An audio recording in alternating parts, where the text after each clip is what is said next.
তারেক আলী দীর্ঘ ২৭ বছর বাহরাইনে প্রবাস জীবন কাটাচ্ছিলেন। দেশটির রাজধানী মানামার কাছে ড্রাইডক নামে একটি শিপইয়ার্ড কোম্পানিতে কর্মরত ছিলেন। গত ২ মার্চ সকালে বাহরাইনে ইরানের ছোড়া ক্ষেপণাস্ত্রের ধ্বংসাবশেষের আঘাতে নিহত হন তারেক আলী। নিহতের ১ মাস পর সৌদি আরবের দাম্মাম থেকে গালফ এয়ারের একটি ফ্লাইটে শুক্রবার সন্ধ্যায় মরদেহ দেশে আসে। এরপর ঢাকা থেকে চট্টগ্রামে নিয়ে আসা হয়। শনিবার সকালে নগরীর ঈদগাঁও ফজু মিয়া কন্ট্রাক্টর জামে মসজিদ প্রাঙ্গণে জানাজা অনুষ্ঠিত হয়। এতে স্থানীয় সংসদ সদস্য সাইদ আল নোমান, বিএনপি জামাতের নেতাকর্মী ও এলাকাবাসী অংশ নেন। পরে মসজিদের কবরস্থানে দাফন করা হয় তারেক আলীর মরদেহ।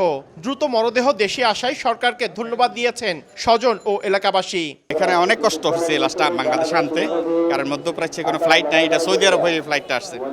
তো যাই হোক, তাদের আন্তরিকতার কোনো ঘাটতি ছিল না। আমার জানা মতে তারেক ভাই অত্যন্ত ভালো মনে ছিলেন এবং প্রায় প্রবাসী লোকের উনি অনেক হেল্প করেছেন। সরকার এই পরিবারের প্রতি দেখবে, এটা একটা তাদের কমিটমেন্ট করছে।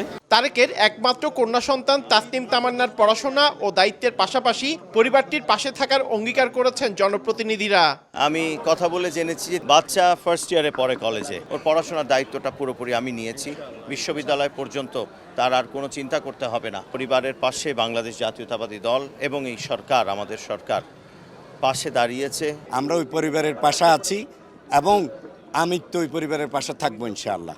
এবং এই বাচ্চার লেখাপড়া সহ উনি যে অংশটা করবেন, এর সাথে আমাদের যে সংযুক্তি, আমাদের যা যা করা দরকার সংগঠন হিসেবে এবং ব্যক্তি হিসেবে আমরা তাদের পাশে থাকবো। তারেক আলীর গ্রামের বাড়ি চট্টগ্রামের সন্দ্বীপ উপজেলার আজিমপুর ইউনিয়নে। ১.৫ বছর আগে ছুটিতে সর্বশেষ দেশে এসেছিলেন তিনি। পার্থপ্রতিম বিশ্বাস, সময় সংবাদ, চট্টগ্রাম।